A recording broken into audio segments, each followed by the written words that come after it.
Dzień dobry. Witam Państwa Good na afternoon, ladies and gentlemen.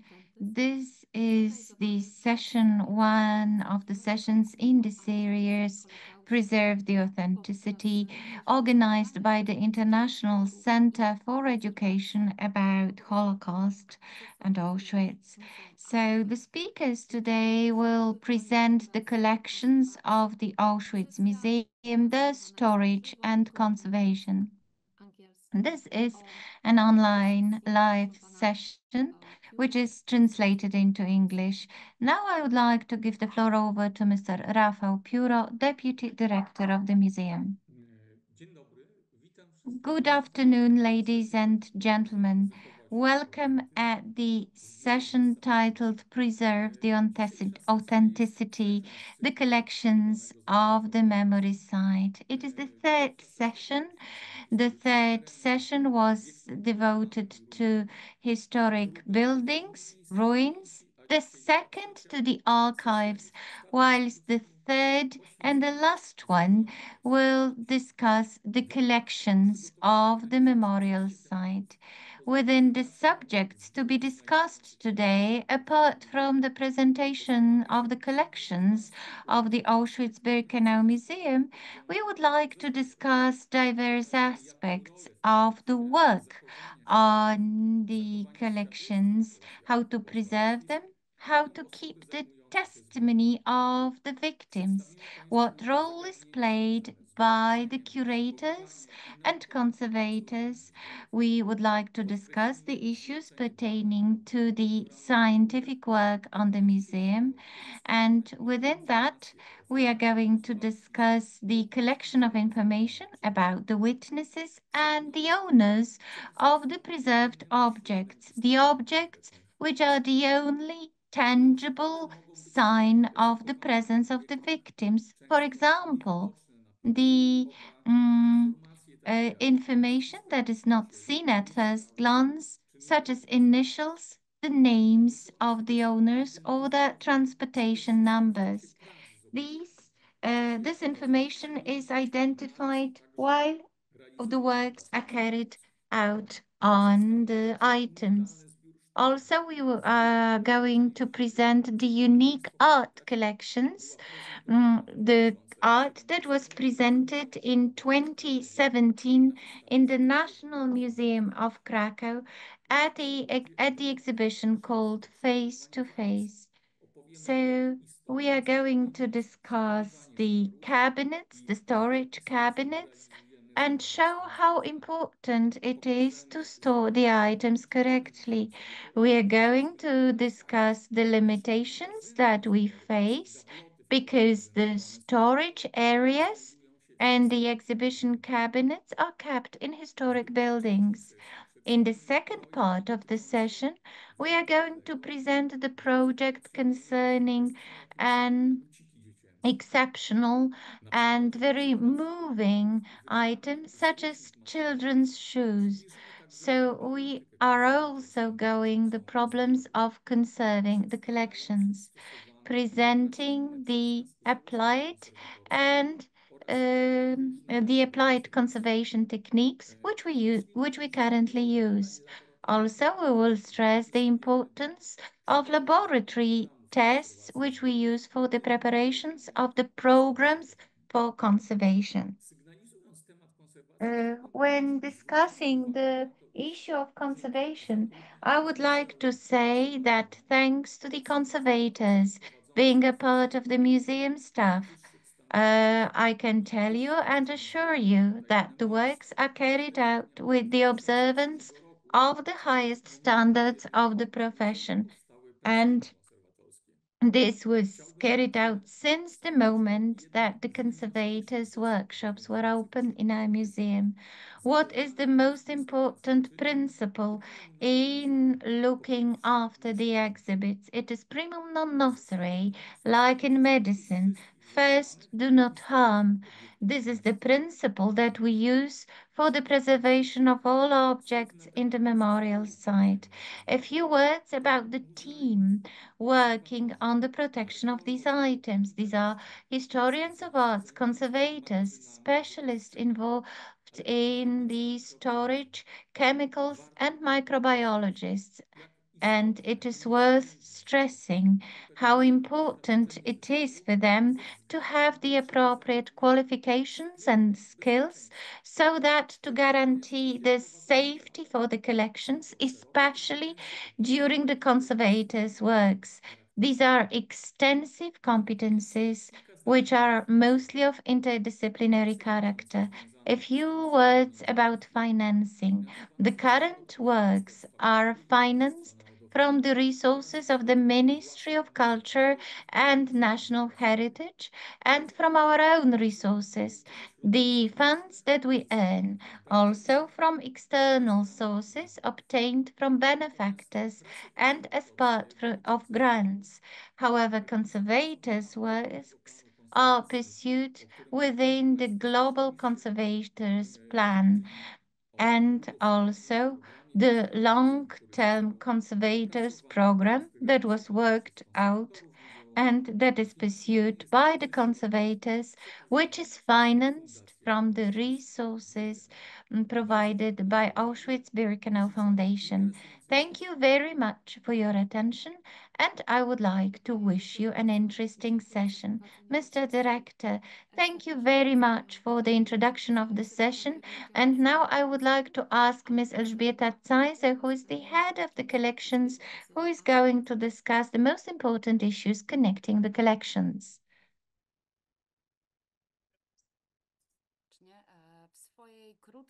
In my short presentation, I would like to discuss the most important issues concerning the collections. The next part will be more extensive, and I would like to make a brief introduction telling what collections we have and what we are dealing it. And the majority of you know the collections of the museums. These are the objects that are seen in exhibition part, and some of them are kept in storage places because of their condition of preservation or their exceptional character. We have about 95,000 uh, mm, uh, items, 80 cubic meters, and about 2,550 kilograms. Why these distinctions? Individual objects are 95,000 of items, which can be counted, which were listed, and the museum objects. However, immediately after the liberation of the camp, the majority of our collections came from the areas and which was found uh, as a group of mass objects. And these objects were defined or measured in cubic meters or kilograms to the museum inventory. At the start, this decision to describe the objects in such a way was the outcome of the shortage of human resources to make a detailed stock taking, and moreover, the Act on Museum Items was passed in 1960. So the museum that was opened in 1947 made a working list of the museum items. When it comes to the cubic meters, oh, this is the evidence list, the stock list of the shoes, because as we know, these items are very vulnerable. That is why they might have been destroyed within the progress of time, so as not to increase the so as not to increase the damage of the item, we decided to present them in a form of cubic meters. Moreover, uh, the stock from Canada, for example, the metal objects were rather weighted than counted.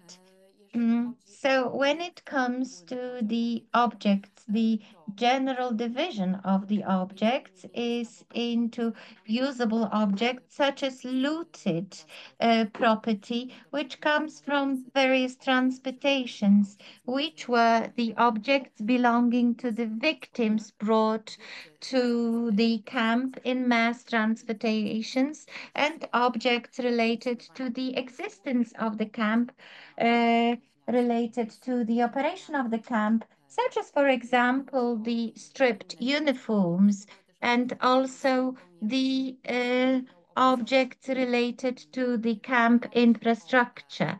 When it came to another category of objects, we also have artistic works, and the lady who is specializing in this part of objects will discuss her presentation characterizing this part of the museum exhibits.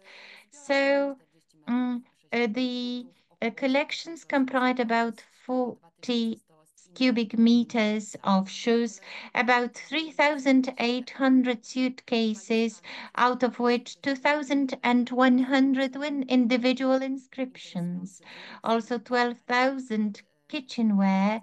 So the lady will discuss her works with these objects. These are the things that we started doing not a very long time ago. So the work with such objects is of extreme importance. We also have about 12,000 kitchenware, as I said, and all of them can be seen in the major exhibition. 470 prostheses and ortheses, 397 items of stripped pajamas. So this could be more related to the changing number of prisoners. So it might have seen that our collections comprise a high number of stripped uniforms. But this is not true because, for various reasons, the prisoners after the liberation left the camp wearing the stripped uniforms, and the family members still keep them. Sometimes they are returned to our place as a gift, and sometimes these clothes can be purchased. That is why such category of objects keeps returning to our place many years after. So the story, people do not know how to store such textiles which are very vulnerable to destruction. So they would like to keep a part, to make a part of general history. We have tallies, 246 items.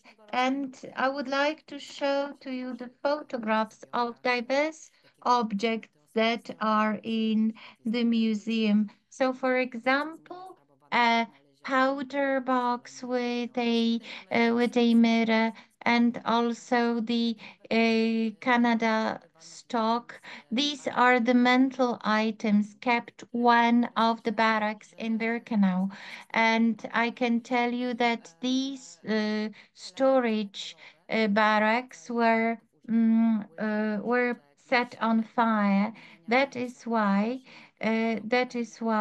also a number of shaving items were introduced there. So if something is not a separate object, they are kept together with all other objects. We These are have shoe. also shoes, fragments of ceramics, uh, mm, and plates. So the storage area is kept there as well. And this So must follow we all the can see. principles that we here in the museum follow. And one of the curios is the fact that when something becomes a museum object, it may not be sometimes entered into the inventory because it cannot be part of our group. Well, some of them don't have the statute of museum objects. They are not as strongly preserved as glasses and fragments of ceramics that we have here. Elements related to camp infrastructure, these are Zyklon B cans, then the wooden hatch, objects related to the stay in the camp, also ones made in hiding at the threat of life. That's artistic works. They are part of the camp fare. Objects that are still connected to the operation of the camp. So cloths, bowls, all those characteristic elements that can be seen in the camp, very often also on the paintings and drawings from the camp. So we also have in the art here such proofs, and we treat it as documents. It also is used for corroboration of our research claims. Artistic works. Agnieszka Sieracka will discuss them in greater detail in a moment. These are objects made in hiding that also belong to the works of art. They are very small, petty works made in hiding. They are just centimeters long, so they're really very, very small. Speaking of collection management, collection, when we look at the structure of the Auschwitz Museum, in the collection, we have all the movables that are in the custody of our museum unit, according to regulations. They all must be registered, either in registry books as museum objects or just recorded, which, of course, is aligned with the binding legislation. Martyrdom, objects related to martyrdom, due to the sheer number, to the great mass volume, and also character. Most of these come from between the two wars, and without the context of Auschwitz, they wouldn't be any kind of heritage. They only are granted that character due to the context of the place, of the location, due to their functioning in this specific period. What is collection management? In this case, it's far more complex than in other museums, institutions of culture, because as a museum, we have to fit the law on museums. That's the Act, also the Act on Heritage Protection, but we also have conservation principles, and we are also a place of remembrance, so we must follow ethical considerations, always making decisions concerning individual items as they are part of the history of this place. In our collection, what do we do? Naturally, we collect still. Many years since, we receive individual objects, donations, grants, also some purchases, as well as finds under the floors, in the chimneys, in the walls. So all such things can be found so many years since the liberation. We also do registry and recording. They must be photographed. They must be described and numbered so that they can all be found also on the shelf. And that's not that obvious. We must assure appropriate conditions to those objects. They are made of various materials. That's a challenge as well. As our director Pura emphasized, we have no option to store them in modern warehouses. So we have to use the space in historical buildings, which are also under protection. We provide conservation and then we research them. So scientific research that we run is connected to actually all the objects. If you only can obtain any individual information, even about the mass object, that's very precious. Very often in some of them, you discover first names, last names, or potentially also other information. Sometimes even names of the companies that produce spoons, shoes. That's also something that gives us more information about it. Then access. We run major loans. At the moment in the US, we have an exhibition that we're running. It will be presented soon in Toronto. We have 400 items there. It's an itinerant traveling that is exhibition. And that's, of course, also connected to the permits for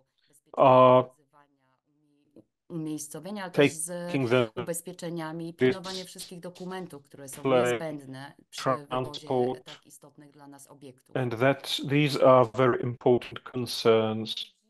Nasz zespół, to w tym momencie bardzo bym chciała podziękować swoim koleżankom i kolegom, którzy budują zbiory i pracujemy na co dzień w bardzo różnych zakresach, czyli jesteśmy zespołem interdyscyplinarnym, mamy kompetencje, które nam pozwalają realizować różne zadania związane z bardzo szeroko pojętą opieką nad oryginalnymi obiektami poobozowymi. W swoim zespole mamy kustoszy, asystentów, konserwatorów, magazynierów, mamy również pomocników muzealnych i okresowo korzystamy też w zależności od potrzeb z różnych konsultacji specjalistycznych z różnych dziedzin, a także korzystamy z pracy. We also use the work of volunteers. So very often we work with volunteers, and may I use this opportunity to use all those who were involved in the work on the collection, and I'm so glad that together we can solve problems that initially seem unsolvable. Every person in this group is very significant in this care for the objects that we have in our custody. Thank you very much for your attention. Thank you very much for your presentation. The very number of objects in our collection shows not only the scale of the robbery of property, but it also speaks of suffering of the owners, great majority of them Jews deported to Auschwitz, but also those who were forced to live in those inhuman conditions in the camp. Let us now move to panel number 1. It will speak of academic research, scientific research, and also the collection we have at the museum and the ways of their storage. Agnieszka Sieracka is a curator and art historian.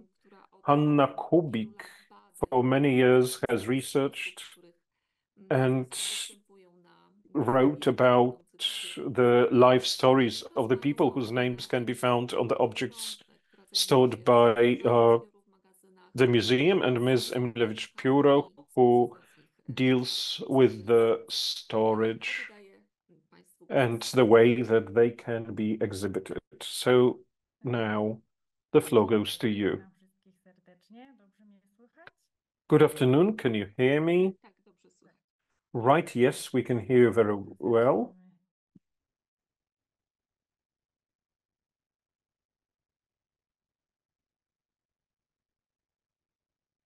Dobrze. Let me begin then.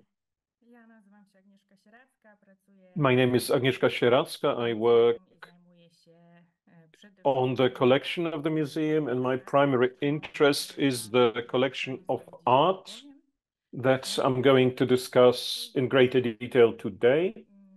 In its collection, the museum has a highly unique, really world-unique collection of art connected to Auschwitz. That's more than 4,000 works of art, around 2,000 works that were made by the inmates of the German Nazi concentration camps, and well over 2,000 works made after the war by the former inmates. The artistic works from Auschwitz show a great variety of techniques, subjects, and works. We have pastels, even sometimes prints. Most of them are in pencil and ink, also small sculptures and various 3D works, some of them for everyday use. Well, it may not sound proper to some ears that there was art in a death camp, or say that there is no place for art where crematoria stand. However, that art on the other side of the barbed wire perimeter had been there from the very first days, and it played a very special role. First, it let you retain the remains of the human dignity, a human in this dehumanized world of the camp. It was also a form of external resistance against what was happening here. It was also a way of escaping to another world, an element of a normal life that was capable of saving this fragile psyche. It was often information for the world. And some of those drawings were made so that even if I don't survive, that drawing will say what used to happen here. Finally, art in Auschwitz had that capacity of saving the inmates' health and life. For this special postcard for a kappa or for an SS member, you could have an additional ladle of soup or a chunk of bread, or simply avoid a beating, a punishment, or some hard labor. Or you also could receive an easier chore. In the camp, that was the difference between life and death in so many cases. At the same time, and it has to be remembered, art in the camp also brought a danger on your head. Officially, it was forbidden, and to make works of art meant even death. Usually, the various forms of penalties. Nevertheless, these works were made in the camp. Most generally speaking, the collection of art in Auschwitz falls into camp art and post-war art.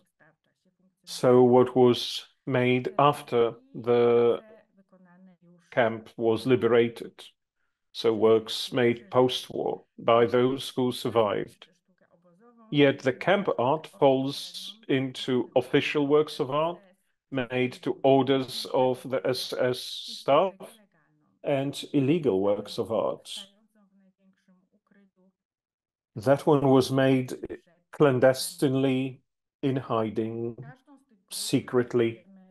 We envisage a different context for each of those.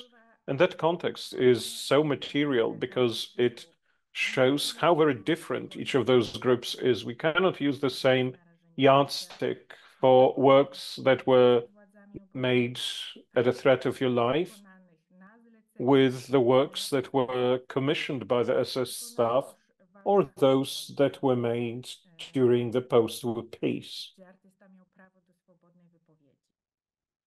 when the artists had the right to express themselves freely.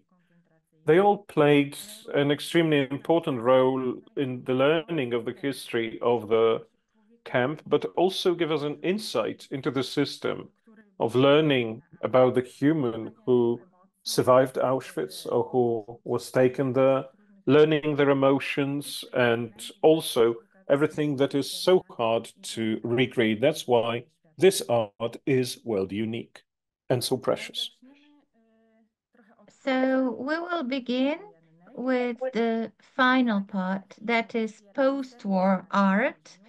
So, as these were the accounts of the prisoners, of what they remembered from the camp, the artists who survived the camp wanted to represent and show what they witnessed during their camp life. That was the atrocious reality of their existence. They made some drawings or a series of drawings presenting the work, awful sanitary conditions, hunger, and humiliation, as well as their emotions. such as anger, helplessness, or despair. That is why these post-war works play an important role in education because they fill the great gap in iconography that was created during the war. We know that in the camp it was not allowed to take any photographs which could illustrate and show what was going on in the camp. These photographs, these archival photographs, which are currently in our office, in our museum, usually belonged to the propaganda activities, and they were made by the Bauleitung, that was the constructions office. The prisoners are well dressed and well treated in those photographs. The camp labor is very scarcely represented because this was the activity which was of special risk. That's why the works of the survivors are of special importance. Some of the works are very illustratory in their characters. For example, those that we see at the top of the slide, which were made for the needs of the first exhibition in the memorial site organized in 1947. This exhibition was created by the former prisoners who asked their colleagues who were artists at the same time and who survived the camp to illustrate the real life of the prisoners. So it had the function of a photograph. Obviously, the post-war works can be divided into more illustratory, report, account-like, or more expressive. And official art. So, for example, the music created by the prisoners were included into the machine of Nazi propaganda. So, it was used by the Nazi Germany for diverse purposes.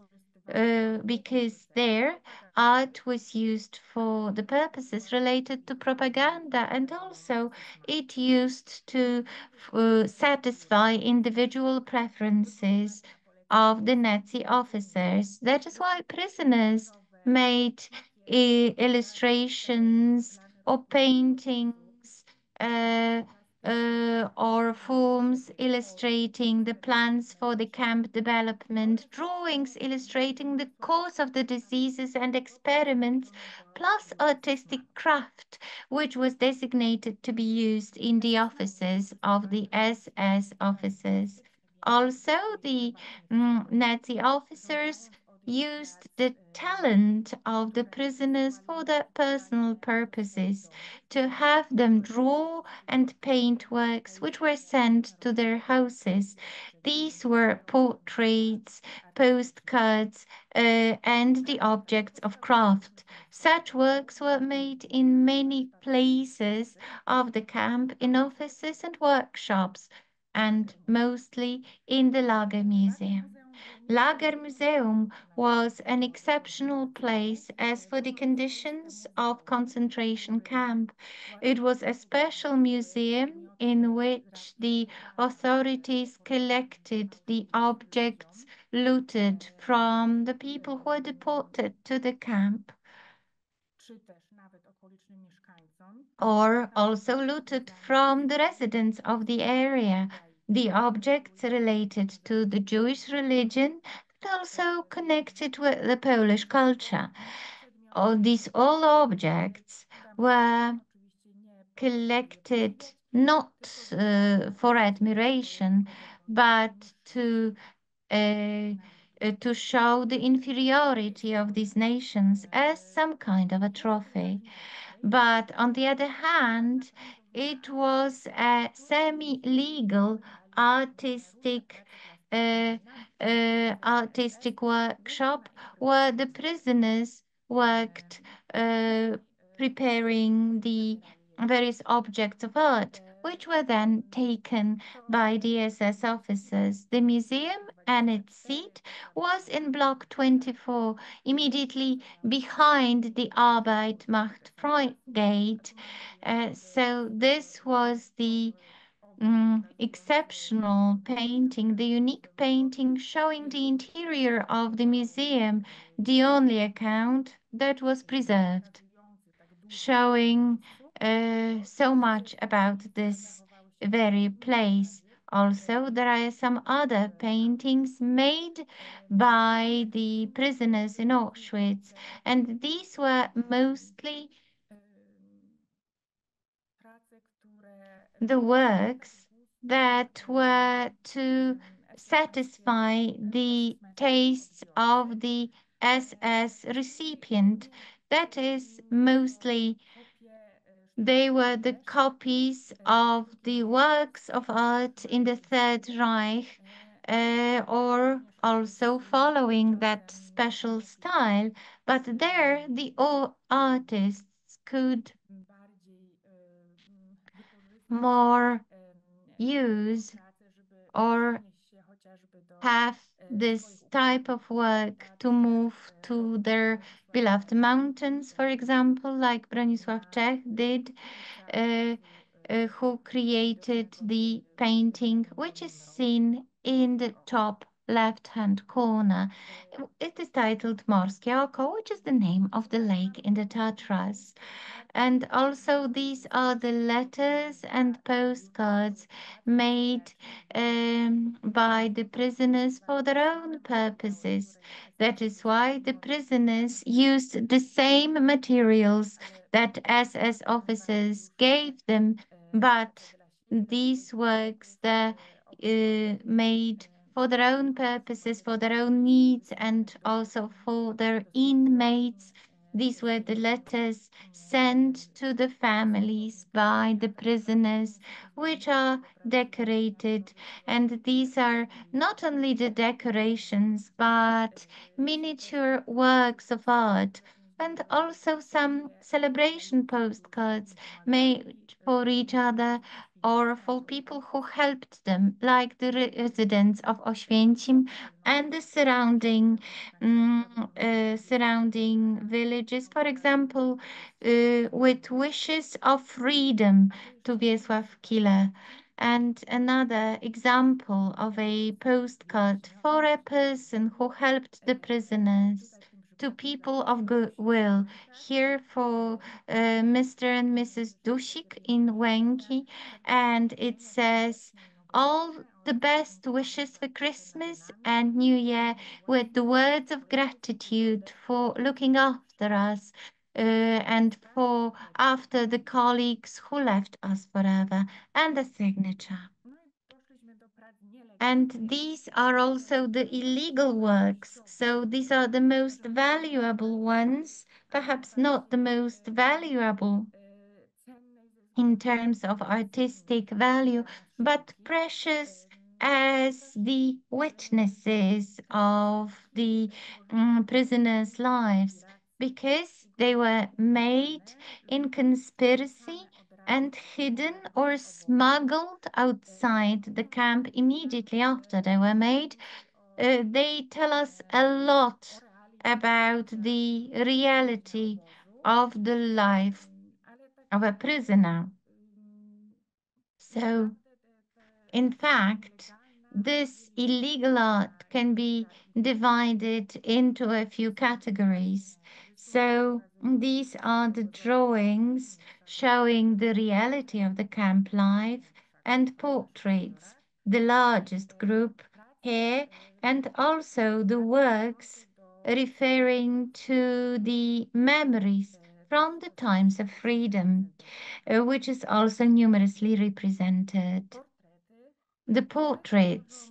The portraits make up the largest homogeneous group of the illegal works made by the camp prisoners, making out about 1/3 of all the works kept in Auschwitz. These are single portraits of prisoners of diverse nationalities and also entire series of images painted by one author.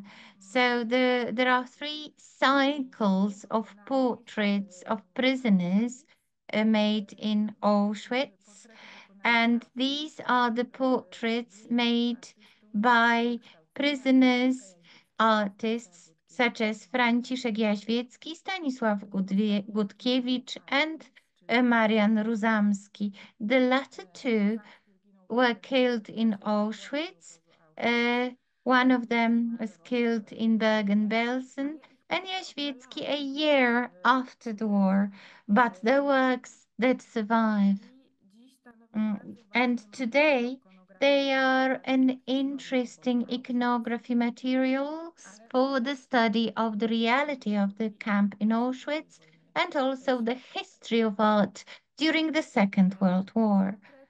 The portrait is an important source of information about the condition of a prisoner, both physical and mental.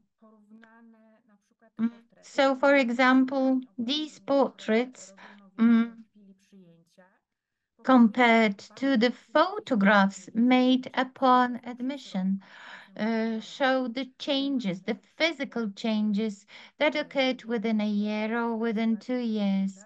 So, for example, this is one portrait of Stanisław Gutkiewicz presenting a member of the Czech gymnastics club, Sokol, and this is his photograph upon admission to the camp, his photograph from the times before the war, and his portrait sketched a few months after he came to Auschwitz in 1942.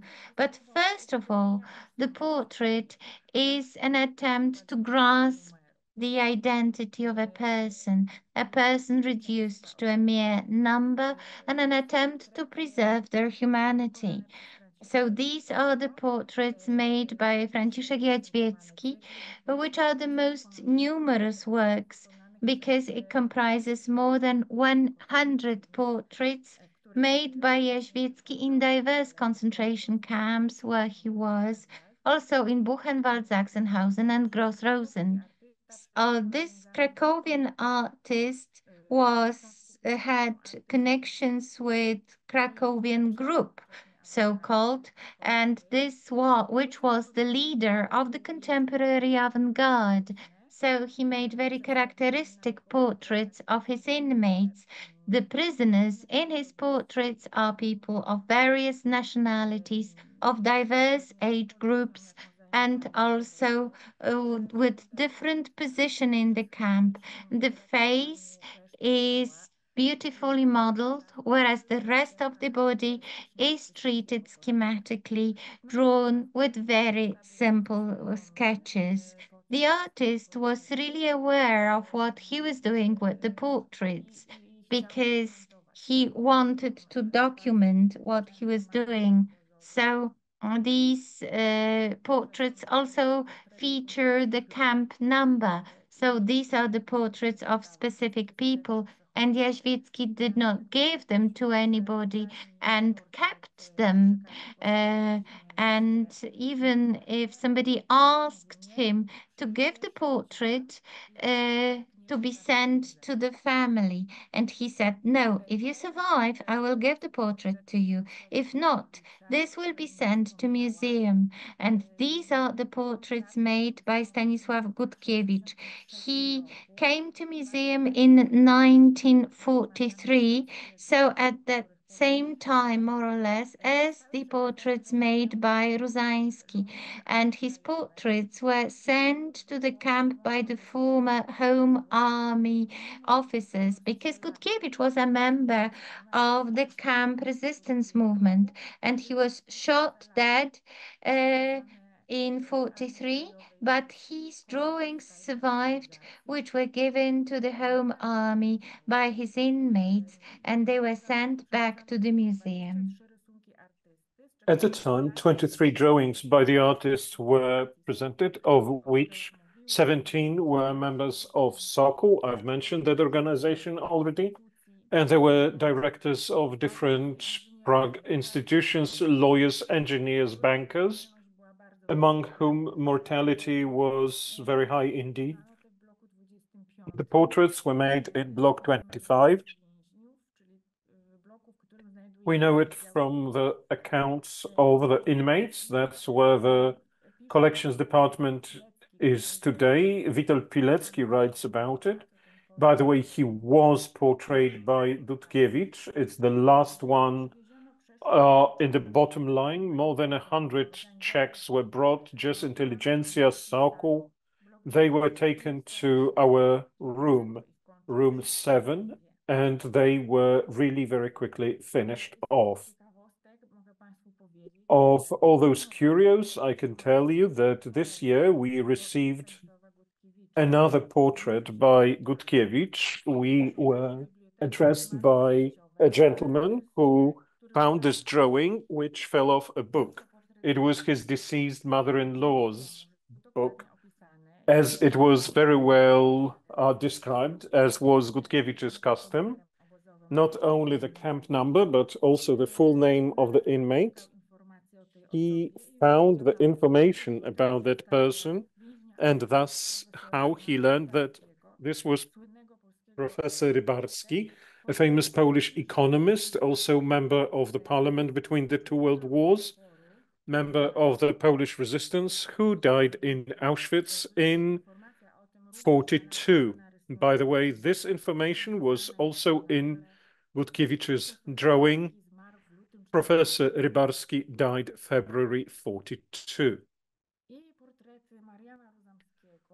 Then portraits by Marian Różamski. These reached us in 1962, so even a year earlier than Gutkiewicz's collection. 50 portraits of the inmates altogether, and they followed quite a long path. They are from Auschwitz, show Auschwitz inmates. He took them for the death march, and he reached with them Bergen-Belsen, where he died of starvation, illness, and tiredness. However, before his death, with the last exertion of his will, he presented them to a fellow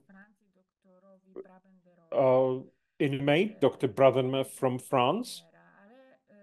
Unfortunately, the doctor died as well. However, his son survived, and he took those drawings to France after the war. They were found in Paris. That is a perfect example showing how important art was in the life of an inmate. The artist would go any lengths to have his drawings surviving, and then with absolutely an inhuman exertion of will, would make sure that they were protected so that the images of those brothers in despair could survive. The collection also contains portraits, individual single portraits of inmates of Jewish extraction who lived in more tragic conditions, who were kept there, who were even worse treated. So this is a very precious list of items in our collection. These here are portraits made by various inmates in different subcamps.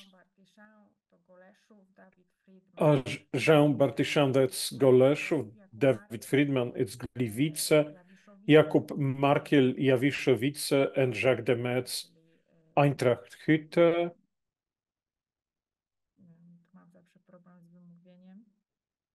Sorry, I always find it difficult to pronounce. Okay, it will come to mind. And then a novelty, a real curio, but not as fresh as the previous example. It comes from 2016, and We have here another portrait by Jacques de Metz, the one who made also the previous one that we see here. It was entrusted by the son of Zelwerowicz, who is portrayed here by Adam Salwerowicz. The more moving it is that the son never met his father because he was born after his father had been taken to the camp. These works show the reality of the camp. This is the smallest collection of works in our collection. That was obvious. Making such drawings entailed huge risk. You were not allowed to disclose what was happening in the camp. So the more precious are the preserved portraits, preserved drawings by the artists that show that history from inside, from the inmate's perspective. And as we can see, these are hasty drawings made in hiding. Today, that is a highly valuable recording of the events that took place in the camp.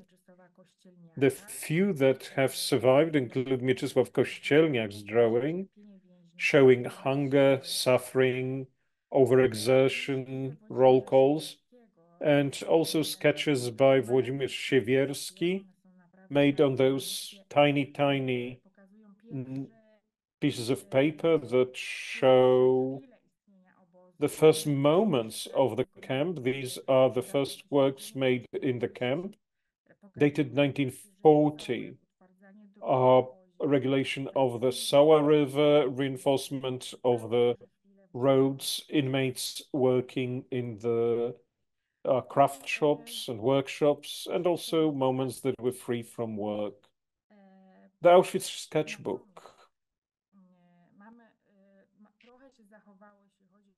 Some drawings have survived. Of those drawings that show the life of inmates in the camp.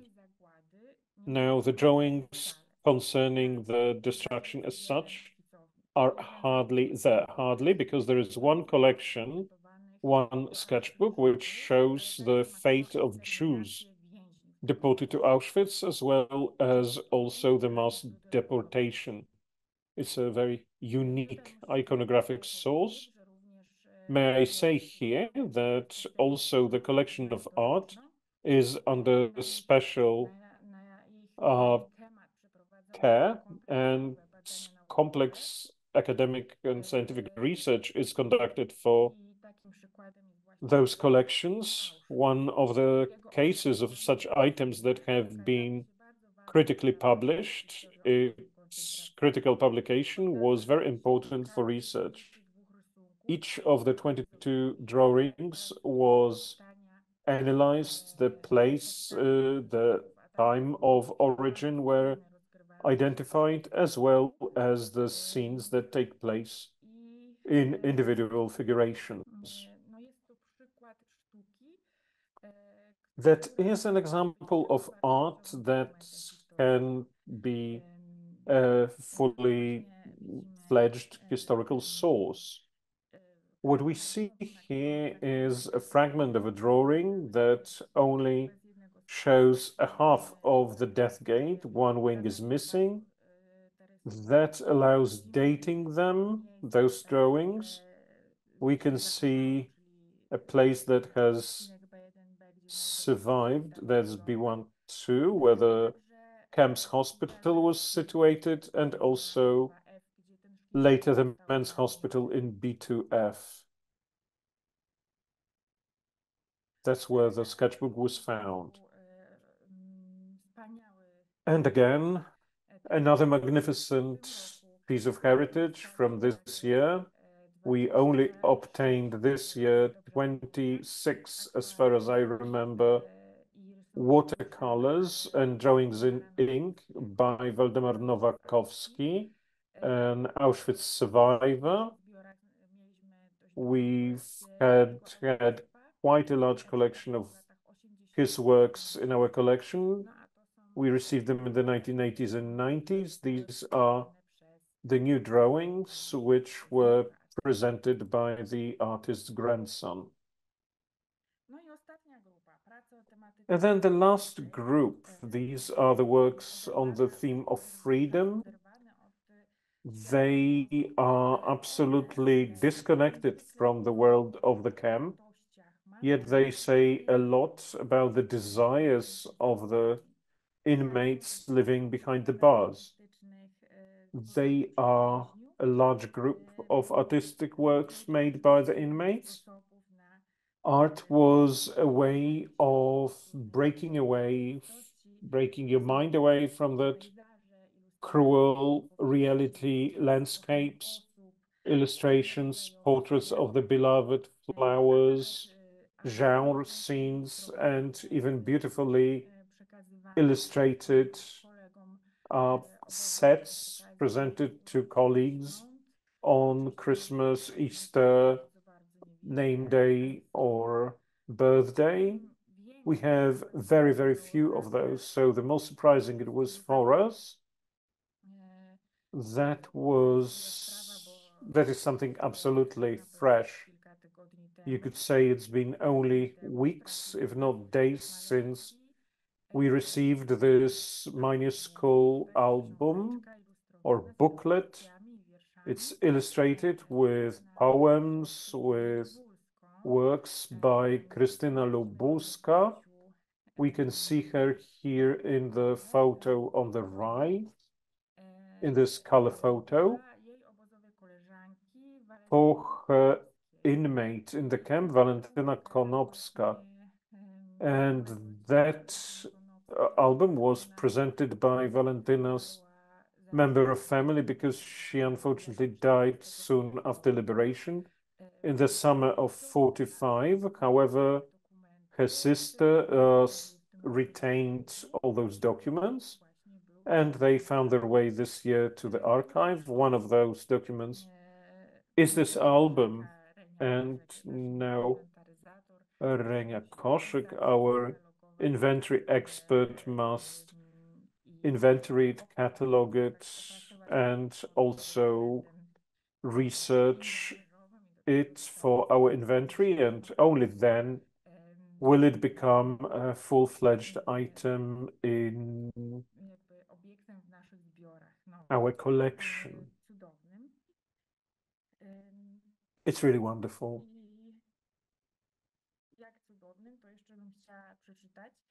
Let me read for you to illustrate how wonderful it is.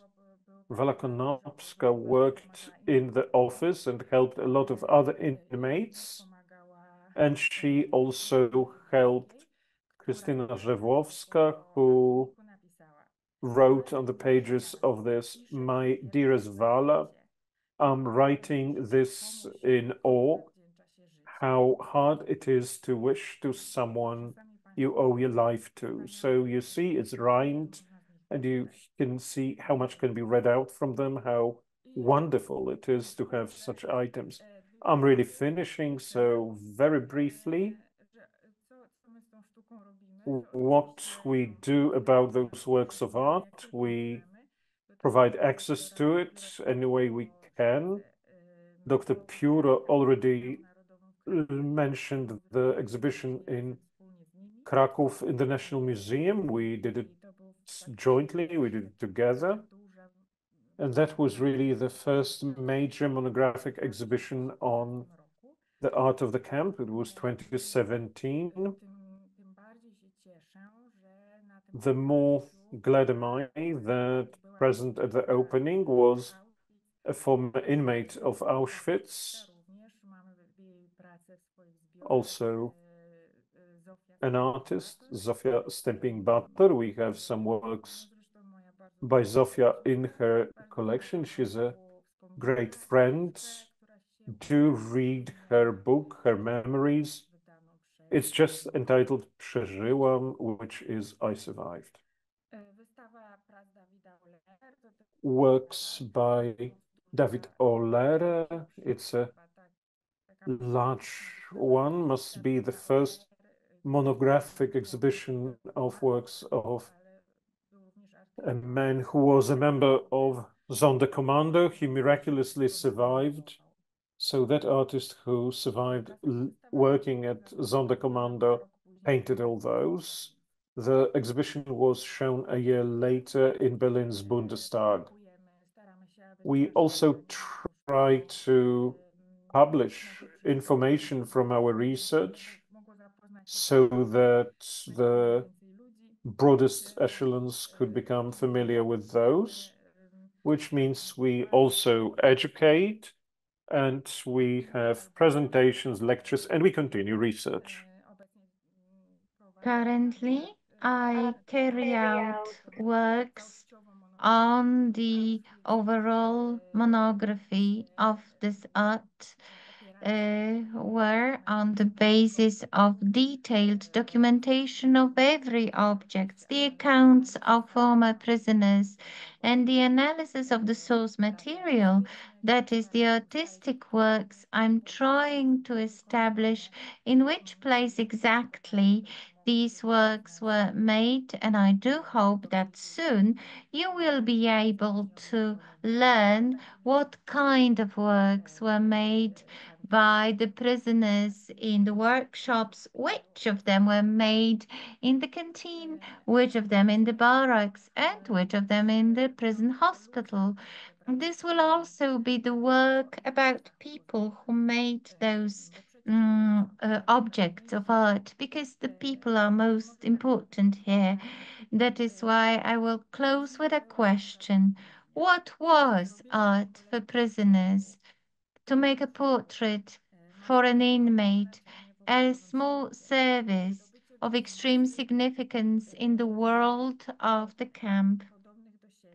Selecting someone from the mass of similar people, stressing the characteristics, the expression of their eyes, which could be sent to the relatives, a small gesture which helped the memory of the victims to survive. Thank you very much for your attention.